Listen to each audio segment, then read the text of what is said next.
기하 세 번째 시간입니다. 오늘은 소제목으로는 어둠을 비추는 빛 이렇게 했습니다. 엘리야하고 엘리사 얘기를 하려고 합니다. 열왕기하에는 왕들의 원래 제목 자체가 왕들의 이야기잖아요. 왕들의 이야기인데 열왕기하에는 특별히 두 대언자가 나오죠. 엘리사하고 엘리야하고 엘리사. 거의 왕들보다 더 많은 분량으로 나옵니다. 그렇다면은 이 두 사람을 특별히 열왕기하에서 집중적으로 다루고 있는 이유가 뭔가, 그걸 좀 다루려고 합니다. 그래서 오늘 우리가 배우고 있는 지금 페이지로는 25페이지, 25페이지부터 시작해서 좀 많이 나갔습니다. 북이스라엘의 멸망까지. 이 멸망 과정들은 자세하게 되어 있지만은 이걸 다 다룰 수는 없고요. 포인트는 왜 멸망했는가, 그 다음에 엘리야와 엘리사는 어떤 역할을 했는지. 그래서 31페이지 보면은 북이스라엘이 멸망한 가장 결정적인 원인은 무엇인가, 이 질문에 대한 해답을 이제 쫓아가도록 하겠습니다. 보시면 아시겠지만 매우 간단합니다. 어떤 면에서 간단하냐, 이게 반복이 돼요. 제가 계속해서 저도 반복해서 말씀드렸지만 성경도 반복해서 얘기합니다. 어떤 사건이 있는데 이 사건이 새로운 사건이 아니고 계속해서 시대마다 반복이 되죠. 물론 이제 예수님께서 오시는 마지막이 이제 되겠지만은 예수님도 이 땅에 오셔서 동일한 말씀을 하십니다. 그게 마태복음 11장 20절에서 23절입니다. 자, 이거는 예수님께서 하신 말씀이니까 한번 같이 한번 읽겠습니다. 시작. 그분께서 능력 있는 일들을 가장 많이 행하신 도시들이 회개하지 아니하므로 그 도시들을 꾸짖기 시작하시니라. 고라시나 네가 화가 있을지어다. 벳사다야 네게 화가 있을지어다. 가버나움아 네가 하늘에까지 높아졌으나 지옥에까지 떨어지리라. 특별히 예수님께서 이 도시들에 대해서 화를 선포하시는 이유가 뭡니까? 앞에 있습니다. 그 어떤 도시들보다 하나님께서 능력 있는 일들을, 기적과 이적을 많이 베풀었습니다. 주로 이제 예수님께서 활동하시는 무대가 갈릴리잖아요. 갈릴리 핵심적인 도시죠. 고라신, 벳사다, 가버나움. 가버나움은 예수님의 제2의 고향이라 할 수 있죠.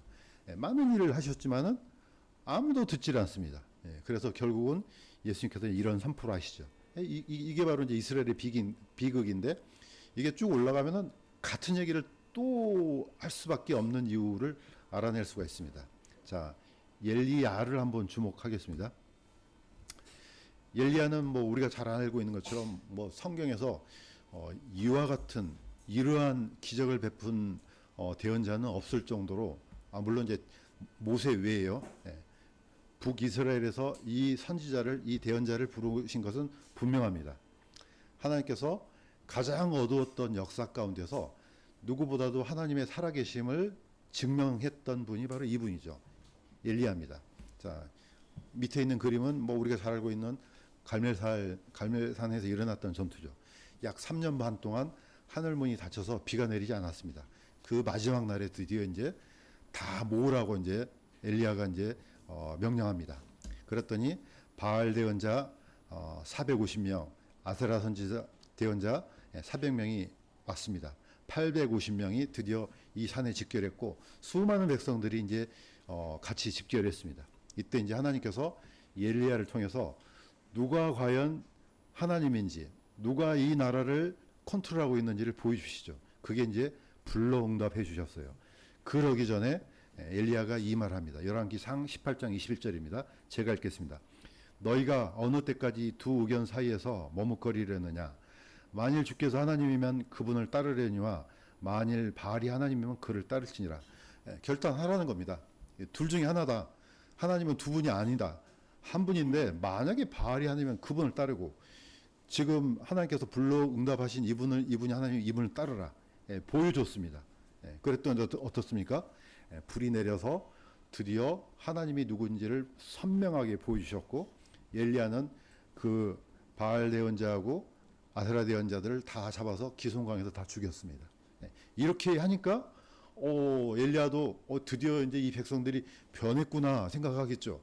전혀 변하지 않습니다. 문제는 이겁니다. 전혀 변하지 않습니다. 그래서 두 번째 사람을 또 보내죠. 누굽니까? 엘리야입니다. 이분은 뭐 자타가 공인하는 거의 엘리야보다 거의 2배의 기적을 많이 베풉니다. 보시면 아시겠지만은 성경을 보면은 뭐 핵심적인 것이 많지만은 그 중에 하나가 나만 장군을 고치는 거죠. 자, 이때 이제 시리아에서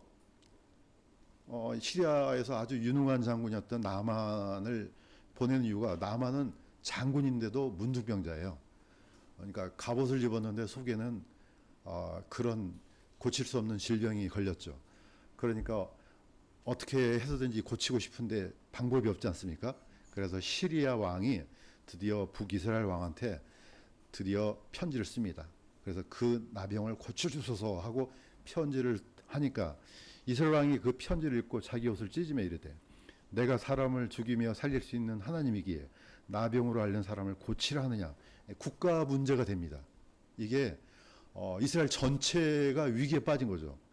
만약에 이때는 이제 시리아가 엄청나게 힘이 강했죠. 강성하니까 가능하면은 내가 사랑하는 우리의 기둥 같은 이 장군을 고쳐달라 하니까 북이스라엘은 어떻습니까? 이거는 분명히 어떤 이걸 빌미로 해서 어떻게 보면은 이제 침략을 하려고 하시지 않나 하고 이스라엘 왕이 이렇게 생각했습니다. 이때 이제 엘리사가 듣고 보내라고 하지 않습니까? 나한테 보내라. 자, 이때 이 나만 장군은 엘리사를 찾아가서 결국은 고침을 받습니다. 예. 요단강에서 7번 담궜더니 이 나병이 깨끗하게 치유를 받았습니다. 이 대표적인 경우죠. 자, 엘리사는 어떤 존재입니까? 당연히 기적을 베푸는 존재이기 전에 국가를 흔들 수 있어요. 예. 그걸 막은 거예요. 전쟁이 일어날 수도 있는 이 상황을 엘리사가 하나님의 기적을 통해서 그냥 단순히 치유되는 게 아니고 국가를 보호하는 거예요. 엘리사는 그 외에도 그런 일들을 많이 했습니다. 심지어는 시리아가 침략 영탄권을 보내면 어디에 있는지 다 알아내요. 하나님께서 다 알려주신 거죠. 이처럼 엘리야와 엘리사는요, 거의 뭐 독보적인 그런 대언자입니다. 이와 같이 기적과 이적을 많이 베풀었던 대언자는 거의 두 분이 어떻게 보면 유일하다고 볼 수 있습니다. 자, 그렇다면 중요한 미션이 있죠. 왜 그럼 이걸 보냈느냐? 하나님께서 왜 이 두 원자를 보냈습니까? 여기에는 이제 우리가 힌트를 알 수가 있습니다. 말라기 대언자가 말라기 4장 5에서 6절을 이렇게 이제 얘기를 합니다. 이것도 같이 한번 읽겠습니다. 시작. 크고 두려운 주의 날이 이르기 전에 내가 대언자 엘리야를 너에게 보내리니 그가 아버지들의 마음을 자녀들에게로, 자녀들의 마음을 그들의 아버지들에게로 돌아오게 하여 내가 와서 저주로 그 땅을 치지 아니하게 하리라. 그런데 이상한 게 이미 엘리야는 말라기 선지자보다 거의 한 400년이 앞섭니다. 먼저 이미 왔다가 미션을 끝냈던 거죠. 말라기 선지자는 마지막 대언자죠. 그런데 뭐라고 나오냐면은 엘리야를 보내겠다고 이렇게 나오잖아요. 그러면 이 엘리야는 누구겠습니까? 물론 엘리야가 살아있기 때문에 다시 올 수도 있는 거죠. 그렇지만은 이 말씀의 핵심은 뭡니까? 대언자를 보내는 이유는 뚜렷합니다. 뭐냐? 내가 그들을 보내서 그가 아버지들의 마음을 자녀들에게로. 이거는 약간 이제 신학적인 깊이가 좀 있어야 됩니다. 보통 아버지들의 마음 그러면은 가족 관계로 생각해요. 그게 아니고 이 아버지들은 선조예요, 선조. 선조 그리스도인들 누굽니까? 대표적으로 아브라함과 이삭과 야곱과 요셉. 선조 그리스도인들의 이 믿음을 지금 이 타락한 북이스라엘 백성들한테 돌아오게 한다, 이 뜻이에요. 그러니까 그들이 이제는 그 선조들의 믿음을 닮아가도록, 또 자녀들의 마음, 그 마음이 바로 선조들이 가졌던 그 믿음을 갖게 하는, 이렇게 해야지 멸망하지 않는 뜻이에요. 그러니까 두 대언자를 보는 건 아주 뚜렷해요. 뭐 우리가 이 대언자는 뭘 일으켰고 저걸 이거 뭐 애울 필요도 없어요. 그거는 나중에 자세히 알 수 있는 거고, 왜 보내느냐 이거죠, 하나님께서. 북이스라엘은 가장 어두운 시대가 어디입니까? 아하방 때예요. 아하방과 이세벨은 뭐 우리가 자타가 공인하는 가장 극악무도한 사람들 아니에요? 이 가장 흑암에 쌓인 왕국에 두 대언자를 보냄으로써 빛을 주는 거죠. 이제 북이스라엘 백성들은 알았죠. 우리의 어둠을 걷어내고 누가 진짜 하나님인지를 이미 알았어요. 그러면 전체가 다 백성들이 다 하나님께로 다 선조들의 믿음을 갖도록 돌아와야 되잖아요. 안 그러는 게 문제라는 거죠. 희한하게 이게 북이스라엘도 반복되고 나중에 남유다도 반복돼요. 나중에 예수님께서 오셔도 반복이 돼요. 그럼 앞으로는요? 앞으로도 똑같이 반복이 돼요. 이건 뭐 하나만한 얘기죠. 그런데 어쨌든 하나님은 이런 역사를 계속해서 반복적으로 보여주시는 것은 뭡니까? 혹시라도 이걸 듣고 돌이키는 사람이 있을까 봐서 그러지 않나 생각이 듭니다. 자, 이때 예수님은 이 엘리야를 이렇게 얘기를 하십니다. 누가복음 1장 17절 같이 한번 읽겠습니다. 시작. 그가 또 엘리야의 영과 권능으로 그분보다 앞서가서 아버지들의 마음을 자녀들에게 돌아오게 하고 불순종하는 자를 의인의 지혜로 돌아오게 하며 주를 위하여 예비된 한 백성을 준비하리라. 여기서는 그 엘리야를 이렇게 표현합니다. 엘리야의 영과 권능 이렇게 합니다. 그걸 누가 받았습니까? 침례 요한이 받은 거예요. 뭐 침례 요한 속으로 엘리야의 영이 들어갔다는 뜻이 아니고 그의 열정, 그가 가지고 있는 역할, 그런 기능들을 침례 요한이 다 받은 겁니다. 그래서 침례 요한이 외쳤죠. 광야에서. 그런데 그 결과가 어떻습니까? 목배임을 당하죠. 그게 바로 이스라엘이라는 겁니다. 그 어떤 대언자들을 보내도 다 죽여버려요. 왜? 그 사람들이 있음으로 인해서 너무 강렬한 빛이 자기 양심을 찌르는 거거든요. 싫은 거죠, 이렇게. 이게 가만 존재하고만 있어도요, 불편한 거예요. 그러니까 어떤 무리들 가운데 전부 다 어두워야 되는데 딱 그 한 사람의 빛이잖아요. 그 빛을 견디지를 못해요. 제가 옛날에 계속해서 반복해서 얘기했지 않습니까? 바퀴벌레 그 얘기했잖아요. 제가 신학교 다닐 때 이제 페인트 칠해라고 보냈는데 아주 낡은 집이에요. 거기 가서 하여튼 그 벽을 단장하래요. 아무튼 칠하라고. 근데 칠하려면 어떻게 해요? 벽지를 다 뜯어내야 될 거 아니에요. 벽지를 뜯어내는데 거기에 그냥 바퀴벌레가 그냥 거기는 바퀴벌레가 거의 매미만 해요. 그냥 거기서 그냥 수백 마리가 쏟아져 나오는데 제가 얼마나 놀랐으면 도망을 갔겠습니까? 거기서. 예. 빛이 비치니까요. 바퀴벌레들이 그냥 보는 사람이 놀랄 정도로 이렇습니다. 우리의 마음도 똑같습니다. 사람의 마음이 원래 악하잖아요. 하나님의 말씀에 빛이 비치면요, 이게 싫은 거예요. 그래서 본능적으로 우리는 하나님을 싫어하게끔 돼 있어요. 그렇지만 그 싫어하는 그것을 이겨내고 하나님 앞에 죄를 잡아건다는 것은 엄청난 일이에요. 우리는 이걸 해낸 거예요. 그렇기 때문에 하나님께서 궁의를 부어주신 겁니다. 그런데 북이스라엘, 남유다, 예수님이 오셨을 때 이스라엘 안 그랬거든요. 다 죽이 없앴어요. 자, 그러면은 결정적으로 예수님께서 오셨을 때 보면은요, 동일합니다. 옛날에 엘리야가 일으켰던 기적들, 엘리사가 일으켰던 기적들, 예수님도 동일하게 다 일으킵니다. 자, 위에는 이제 오병이어의 기적이죠. 이미 엘리야도 사르밧 가부에 가가지고 어떻습니까? 3년 반 동안 밀가루가 끊어지지 않았고 그 병에 있던 그 기름이, 올리브 기름이 끊어지지 않았어요. 끊임없이 공급해 줘요. 기적이죠. 그냥 한 번 먹고 끝나는 게 아니고 3년 반 동안 굶주리지 않고 먹었어요. 이게 엘리야가 일으킨 기적이죠. 물론 하나님께서 주셨지만. 엘리사는요, 보리빵 20개로 100명이 먹었어요. 어떻게 한 서너 사람이 먹을 것을 어떻게 100명이 먹겠습니까? 예수님은요, 오병이어로, 이건 그야말로 어떤 소년의, 이름 없는 소년이 먹을 수 있는 점심이에요, 점심. 한 끼 식사인데 이걸 갖고 몇 명이 먹었습니까? 5,000명이, 남자만 5,000명이 먹고도 남았습니다. 기적들 보이셨죠? 자, 엘리야도 사르밧 가부의 아들을 고쳤죠? 살려냈죠? 엘리사는 수넴 여인의 아들을 살려냈죠? 예수님은 나인성 가부의 아들을 살려냈죠? 살려냈을 뿐만 아니고 죽은 지 썩은 지 사흘이 지난 나사로를 살려냈습니다. 다 동일하죠. 예수님은 심지어 군대 마귀가 들렸던 그 마귀를 쫓아내고 그 마귀들을 어디다 보냅니까? 돼지떼 2,000마리 떼 속으로 들어가게 보내잖아요. 돼지떼들이 견디지를 못하니까 어떻겠습니까? 다 갈릴리 호수에 빠져서 이제 죽지 않습니까? 요즘에 돼지가 한 마리가 얼마 정도 하죠?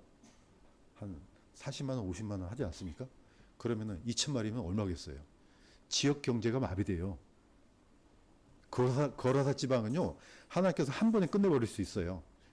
이 사람들이 이런 기적을 보고 정말 하나님의 아들이 맞네 이렇게만 되는데 아니죠. 어떻게 합니까? 제발 이 동네를 떠나가소서. 우리 이 동네에 있으면 위험해요. 저 가세요. 이래요. 사람들이 이렇다니까요.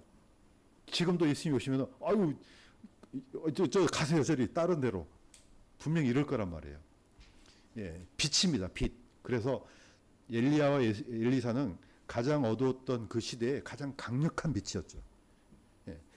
예, 특히 엘리야는 산채로 올라갔지 않습니까? 예, 죽지 않았어요. 지금도 기다리고 있죠. 언젠가 오겠죠. 그래서 두 증인 중에 한 사람은 분명히 엘리야가 분명해요. 이거는 자타가 다 똑같대요. 이스라엘 백성들도 엘리야가 반드시 온다고 믿고 있어요. 뭐 우리도 엘리야는 살아있으니까 반드시 온다. 예, 그 중에 한 사람이 갈리는 게 이제 에녹이냐 모세가 갈리죠. 저는 에녹이라고 생각돼요. 왜냐하면 에녹도 지금까지 죽지 않았습니다. 산채로 올라갔지 않습니까? 그래서 두 증인으로 나중에 이 땅에 반드시 언제 오느냐? 예수님께서 오시기 전에. 침례 요한도 예수님이 오시기 전에 오셨잖아요. 자, 초림 전에 침례 요한이 바로 엘리야와 엘리사 역할을 했어요. 두 증인도 예수님 전에 오셔서 분명히 이 역할을 할 겁니다. 자, 어둠 속의 빛. 예, 뭐 우리가 잘 알고 있는 것처럼 예수님께서 어떻게 돌아가셨습니까? 예, 십자가에서 처형됐습니다. 예수님께서 하신 말씀이 있습니다. 요한복음 9장 5절에 이건 같이 읽겠습니다. 시작. 내가 세상에 있는 동안에는 세상의 빛이로다. 그분은 빛이었죠. 가장 어두웠던 그 세상에 가장 밝은 빛의 아예 근원이셨습니다. 그런데 이분도 필요 없어요. 이거 불편해요. 예수님도. 심지어 바리새인들, 사두개인들이 어땠습니까? 나사로를 살릴 때부터 죽이기로 작정했어요. 우리 같으면 저분이 진짜 하나님이시네 한데 놀랍게도 저분이 있으면 안 돼. 이분이 오면은 우리 자리가 위험해요. 예루살렘에 있던 1년에 반세계를 내잖아요. 그 돈이 다 예루살렘 성전으로 들어가요. 그러면은 전 세계에 있던 그 유대인들이 1년에 한 반세계를 오늘날로 한 10만 원쯤 되지 않을까 생각돼요. 이 돈이 몰리는데 그거 뺏길까 봐서 심지어 하나님도 필요 없는 거예요. 참 놀라운 일 아니겠습니까? 내 직분, 내 지위, 이게 중요한 거예요. 하나님도 필요 없어요.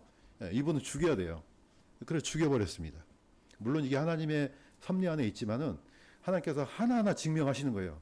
이거는 누구의 상태입니까? 결국 우리의 상태예요. 유대인들한테 손가락질할 필요 없는 거예요. 다 우리 속에 내재되어 있는 겁니다. 이게 우리 안에도 있습니다.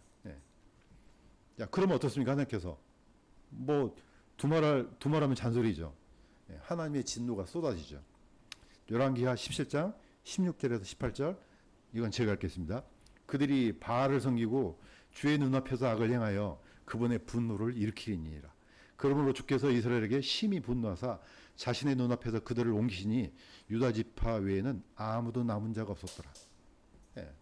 하나님이 이쯤 되면요, 이건 망해야 돼요. 북이스라엘은 주전 722년에 아시리아에서 아예 초토화됩니다. 근데 이 초토화된 게 그냥 단순히 없애는 게 아니에요. 자, 이런 작전을 씁니다. 사마리아가 함락됐는데 열왕기 하에는 나오죠. 17장에 자세히 나옵니다. 호세아 제9년에 아시리아 왕이 사마리아를 점령하고 이스라엘을 사로잡아 아시리아로 데려가서 할라와 고산 강가의 하볼과 메대 사람들을 도시에 두었더라. 반대로 아시리아 왕이 바빌론과 구다와 아바와 하맛과 스발라임으로부터 사람들을 데려다가 이스라엘 자손 대신 사마리아 도시들에 두매. 그러니까 이 도시를, 사마리아는 북이스라엘 수도죠. 이 도시를 괴멸시키는 것 외에도 이 사람들을 잡아다가 저기 아시리아에도 두고 아시리아에 있는 사람들을 여기다 둡니다. 그러니까 어떻습니까? 사람들이 서로 섞이죠. 혈통이 섞여버려요. 우리는 이제 이것을 잃어버린 열지파로 하죠. 열지파를 쫓아내는 것 동시에 가서 데리고 와요. 그러면은 이게 섞여요. 자, 그러면 사마리아는 어떤 동네가 되죠? 이게 유대인인지 아니면 이방인인지 헷갈리는 그런 애들이 등장하기 시작하죠. 이게 어떻게 보면은 영적으로도 사탄이 쓰는 작전 중에 하나입니다. 진리와 거짓 진리를 섞어버려요. 그러면 이거 분간하기 힘들어요. 그런데 절반씩 섞으면 구별이 되죠. 어떻게 섞습니까? 99%는 진리예요. 나머지 치명적인 거짓 진리를 섞어버려요. 구별 못합니다. 지금이 그런 시대입니다. 자, 이것을 우리는 한마디로 뭐라 합니까? 디아스포라랍니다. 디아스포라 원래 뜻은 흩어뿌리다는 뜻이에요. 우리는 그 씨앗을 감자 씨앗 같은 건 하나씩 심잖아요. 그러나 벼라든가 보리는 어떻게 합니까? 흩어뿌리잖아요. 흩어뿌린가? 뭐를 심던가? 어쨌든 다른 씨앗은 흩어뿌리잖아요. 이게 디아스포라예요. 자, 북이스라엘이 먼저 그렇게 됐죠. 자, 어디로 보냅니까? 저기 바벨론 아시라에 있는 땅으로 먼저 흩어버려요. 그 다음에 나중에 유다도 어떻습니까? 전 세계로 흩어버리죠. 다 흩어져 버렸어요. 자, 그래서 오순절 때 세계 각국에 있던 유대인들이 이때 뭐합니까? 오순절을 지키러 온 거예요. 아직도 율법 아래에 있기 때문에 이 사람들 1년에 3번씩 들어와야 돼요. 예루살렘으로. 그러니까 그 절기를 지키려고 세계 각국에 있는 사람들이 들어오는 거예요. 자, 흩어졌죠. 자, 재밌는 사실은 이걸 한번 보세요. 사마리아하고 세겜은요, 같은 지역구예요. 그리심산과 에발산 사이에 있는 도시를 세겜이라 그래요. 이 세겜의 중요한 이유는 뭡니까? 그 옛날 아브라함이 갈대아 우르에서 저기 하란으로 해서 내려왔을 때 이 세겜에서 제일 먼저 뭡니까? 장막을 쳤습니다. 그래서 세겜이 중요한 도시죠. 그런데 그 산이 두 개가 있어요. 북쪽에 에발산 있고 남쪽에 그리심산 있죠. 두 산 사이에 있는 세겜이 있습니다. 바로 이 세겜에서 한 10km, 12km 정도 되면 사마리아가 나와요. 이 사마리아에서 30km 정도 올라가면 이스라엘이 나옵니다. 바로 여기가 어디입니까? 이게 바로 무기또예요. 아마겟돈이 바로 여기예요. 자, 나사렛 예수님의 고향 있죠? 거기서 다 내려다 보입니다. 그 옛날 엘리야가 그 뭡니까 전투를 벌였던 갈멜산 바로 그 사이에가 바로 무기또 평원이에요. 그래서 이스라엘 평원 또는 무기또 평원 그래요. 어디입니까? 제3차 세계대전이 일어날 이 도시가 그 도시란다. 평가가 있죠. 이스라엘에서는 여기가 굉장히 중요하죠. 왜냐하면 곡창지대거든요. 예. 마치 호남 곡창지대처럼 여기는 이스라엘 빵바구니라고 이렇게 호칭을 합니다. 자, 그 옆에 있는 갈릴리 호수가 있죠. 다 그 지역이 다 어디입니까? 다 예수님께서 활동했던 지역이지 않습니까? 그러니까 북이스라엘 예수님은 의지적으로 보니까 거의 북이스라엘 활동을 하세요. 물론 예루살렘으로도 내려오시지만. 자, 오늘날 사마리아는 한번 찾아봤어요. 봤더니 사마리아라는 이름은 없어졌어요. 쓰지 않고 대신에 세바스티아, 오타가 났네. 세비스티아가 아니고 세바스티아. 이 이름 자체는 존오마라는 뜻인데 아우구스투에 대한 예칭이에요. 자, 어쨌든 이 도시는 현재 지금 팔레스타인 자치구예요. 아니, 이스라엘 안에 있는데 이 사마리아가 유대인들이 사는 게 아니고 거의 팔레스타인들이 지금 살고 있어요. 약간 뚜렷하게 좀 보겠습니다. 자, 이게 얼마나 중요한 곳이냐면은 에발산과 그리심산은 우리가 잘 알고 있는 것처럼 모세의 명령을 통해서 요사가 나중에 백성들을 모아놓고 양쪽으로 가르잖아요. 그게 바로 에발산과 그리심산이에요. 자, 이래놓고 북쪽에다 대고 이런 일을 하고 하나님을 배반하고 우상 숭배를 하면은 저주를 받을지어다 그러면은 에발산에 있는 지파들이 아멘. 예. 그리심산은 뭡니까? 하나님을 잘 따르고 섬기면은 복을 받을지어다 그러면 아멘. 이게 다 양쪽에서 왔다 갔다 하는 거예요. 가운데 법궤를 세워놓고 자, 이렇게 맹세했던 데가 바로 세겜이에요. 조금만 가잖아요. 그러면 거기 야곱의 우물이 있고 요셉의 묘가 있습니다. 나중에 아브라함의 자손들이 이집트를 갔다가 나중에 4대 만에 올라오잖아요. 어디다 묻습니까? 바로 여기다 묻어요. 여기가 바로 세겜이에요. 요셉의 묘가 지금도 있어요. 그런데 놀랍게도 이건 전부 다 어디입니까? 팔레스타인 자치구예요. 이 엄청난 도시가 뭡니까? 유대인들은 거의 근접도 못한 도시예요. 거기에 누가 있습니까? 야곱의 우물이 있어요. 찾아봤더니 요셉의 묘하고 야곱의 우물은 직선거리로 300m예요. 바로 옆이에요. 여기가 어디입니까? 야곱의 우물이? 바로 예수님께서 사마리아 여인을 만났던 그 우물이 바로 야곱의 우물이에요. 지금도 있는 곳이에요. 얼마나 놀라운 이 도시입니까? 여기가. 그런데 다 뺏겼어요. 물론 정치적으로는 관리는 하고 있지만은 여기에 사는 사람들은 대부분이 다 아랍 사람들입니다. 자, 그런데 그리심산과 사마리아 사람들 놀랍게도 여기 찾아보니까 1000명이 좀 못 되는 사람들이 살고 있어요. 사마리아 사람들이. 그런데 이스라엘 정부에서 오히려 이 사람들을 보호를 하고 있어요. 돈도 줘요. 6월절 행사를 어디서 합니까? 이 사람들이 하고 있어요. 절기를 어떻게 지킵니까? 이 사람들이 지키고 있어요. 그렇게 사마리아 사람들 막 비난하고 뭡니까 저기 뭐야 사람 취급도 못 받았던 사람들을 오히려 이스라엘 사람들이 보호를 하고 있어요. 왜냐? 이스라엘은요 성전이 없이는 절기를 지킬 수가 없어요. 그런데 이 사람들은 성전이 어디입니까? 바로 그리심산이에요. 그런데 놀랍게 이 사람들은요 성경을 모세 오경만 믿어요. 왜냐? 모세 오경 지나면 뭐가 나옵니까? 북이스라엘의 멸망의 역사가 나와요.